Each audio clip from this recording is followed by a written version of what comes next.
Alright, so new Echidna and Reinhardt reveals are here. And we're going to be taking a look at what they do. The patch notes are going to drop in like around an hour. So if you want the info about the relics for the old characters as well, because the old characters got relics, there's a free Ram and Rem, both Rams, you know, the blue hair and the pink hair, both are going to be given out for free. Most of that info I'm going to be leaving to the patch notes. This video is only for the new characters, so we can have a more deeper look at them. And Echidna will go first. Let me show her ultimate here.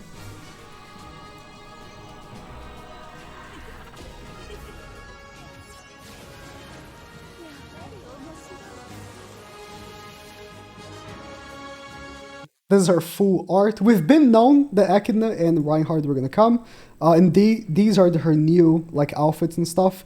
We we already saw gameplay of what she does, but I'm gonna be almost live translating here. But I already know what she does because we've already heard, right?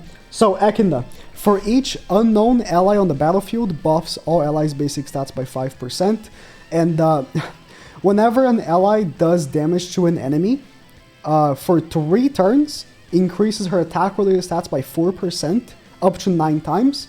Her relic is that she does 35% more damage and takes 15% less damage from debuffed enemies. And they recommend you to use her with Emilia and Ram, even though on the gameplay they show they actually use Summer Merlin. Go figure that. And then for Reinhardt, let's play his ultimate here.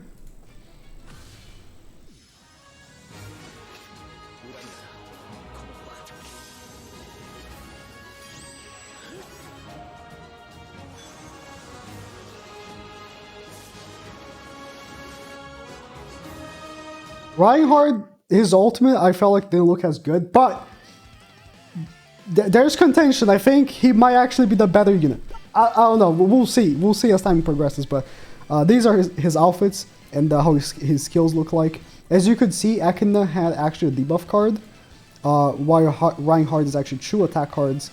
And here it is. I'm actually take off my camera here so you can see. His recommended partners are Purgatory Bond and Arthur. Yes, so he is an HP based character.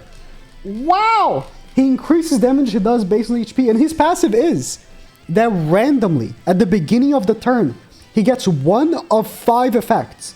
Increases damage by 50%, so damage dealt by 50%. Increases all stats by 25%. Evade attack 1 time. Gets, you know, debuff immunity, and he becomes invulnerable, which means that he can't drop below 1 HP. So he gets a random one of these 5. All of them are pretty good.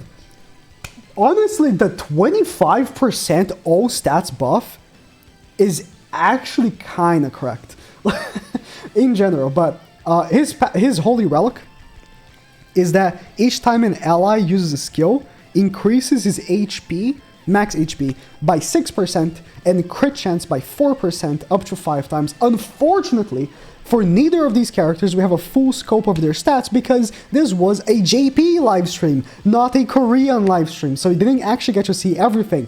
In fact, they didn't show what their skills are, but because they did a PvP showcase, we had to squint with Google Translate to know what their skills actually are. Let's play the gameplay here, right?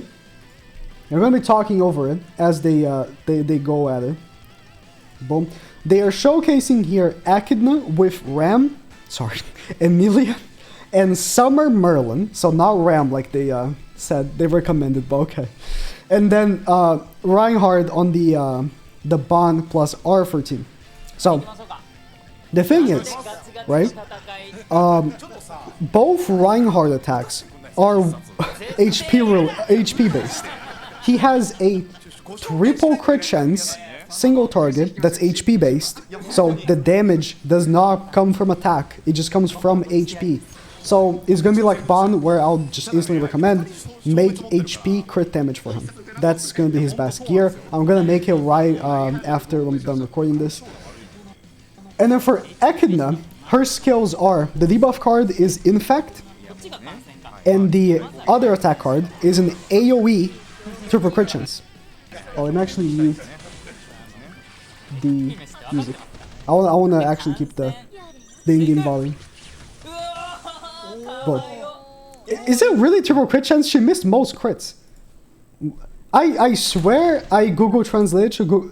Okay, not this one. Oh no, this is the other card. Okay, I was about to say she missed all crits. But the triple crit chance is the other card. Okay, their stream is pretty laggy.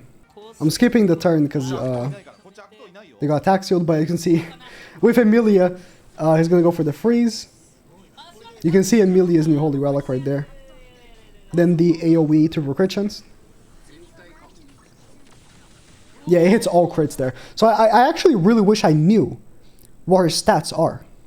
Oh yeah, I also need to change it to ADP again because it got unchanged. Okay. I really wish I knew what their base stats are. One thing that's a little bit annoying. Echidna gets blue buffs with her passive. Even though she doesn't have Amplify, it would have actually been much better for her if she had gotten gray buffs, but it is what it is.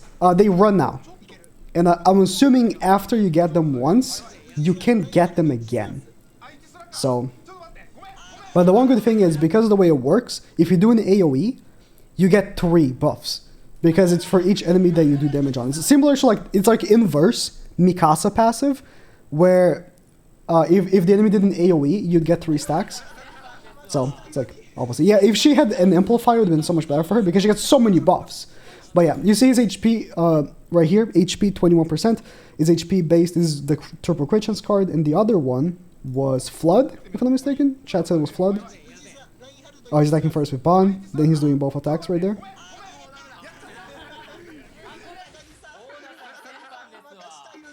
Yeah, it's Flood. Flood and triple crit chance, both single targets. Wonder how that will play out. And you gotta keep in mind, you know, the outcome of the fight is really, really gonna depend on how lucky you get with those passives, right? Oh, passives are all good. Okay. Really gonna depend on that. I do wonder if they have more planned out for humans, because the way it is, I see, like, I don't know if they're trying to revive Bon, right? If they're trying to revive Bon, then okay, right, drop this. But I think the best case scenario for Bon is replacing Arthur, because Arthur, I feel like, is the weakest unit of the team. And this guy's not replacing Arthur. He's replacing Terry, realistically. Or replacing Bon. You could use him, Arthur, and Terry, right? But have both Bon and him, both BHP base, is quite nice. Now, I had not talked about the ultimates yet, because again, the ultimates are something that I had to squint to see the translations for. And I still don't know exactly what Reinhardt's ultimate does, because it was so impossible to read.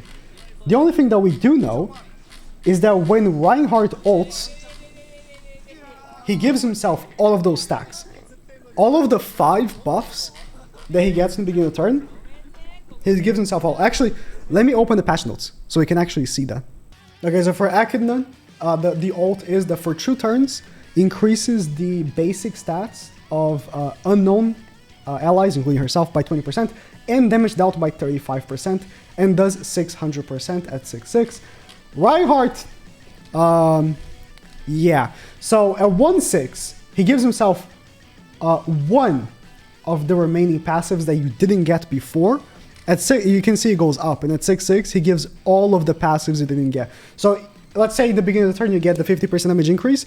If you have him 6/6, you get the remaining passives that you did not get, like the 25% stat buff, the dodge, the invincibility, or whatever, and the other one. And then it goes up the number, of course, 20, 26. Based on HP. It's all based on HP. Oh, the banner, bro. Ugh. Oh, the banner. We knew. We knew that banner was gonna be bad. We knew. Okay, let's go. Let's go back to the gameplay. So these 2 characters actually look incredibly powerful. I am very interested to see. I think Reinhardt, a 6/6 Reinhardt, is gonna be a menace. right? I don't know if he's gonna be a minute. So here's the gameplay right at the end. So the person with unknown was going to win, and then they drew to allow Reinhardt to showcase the ultimate, right? So here he freezes Reinhardt, and then Reinhardt still remains frozen, right? And you know, with him frozen, he still has dodge, but the freeze apparently bypasses the dodge. Regardless, the following turn, he gets immunity, so he can't be frozen anymore. So he wins because of the immunity. He ults. He doesn't wipe, but he almost wipes because the ultimate is very strong. With, you know, HP base and stuff like that, he increases damage dealt by 50% before the ult. So he does do a lot of damage. Now for the remaining of the characters, might as well just glance at the relics, right? So the relics, Emilia, she makes all frozen enemies take 100% more damage. Rem, for each unknown ally on the battlefield, she increases her basic stats by 10%. For Rem, whenever she uses her AoE card, it increases her attack related stats by 30% before the attack. And it seems like it's not a permanent buff or anything, it just buffs right before. It's terrible. This relic is terrible. And then for Beatrice, the GOAT Beatrice, right, increases crit chance and crit damage by 80%. Beatrice got the best relic. It's actually crazy. I'm actually excited to try out Beatrice after this. She's not going to be the best or anything, but at least she's going to be runnable now. I feel like she's going to actually be kind of fun. Where before she was just bad and not really fun. But yeah, these are characters. I'll do a full breakdown of the patch notes as well. But characters look good.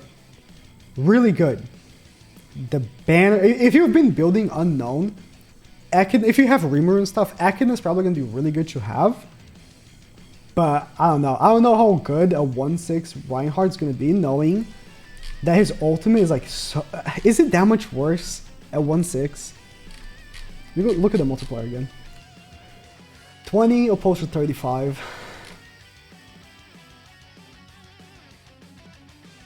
You're only getting one of the buffs. So, like, instead of being guaranteed to get the... Like, let's say in the beginning of the turn, you get, like, dodge, right? When you ult, you're guaranteed to get the 50% damage increase and the 25% all stats buff. That's like a mega increase on that damage, right? If you're at 1/6, if you start with dodge and you ult, you might just get like invincibility, which just doesn't allow you to drop below 1% HP. That will not increase your damage whatsoever, and your ult will be significantly weaker. So we'll see. For now, I think they're pretty good.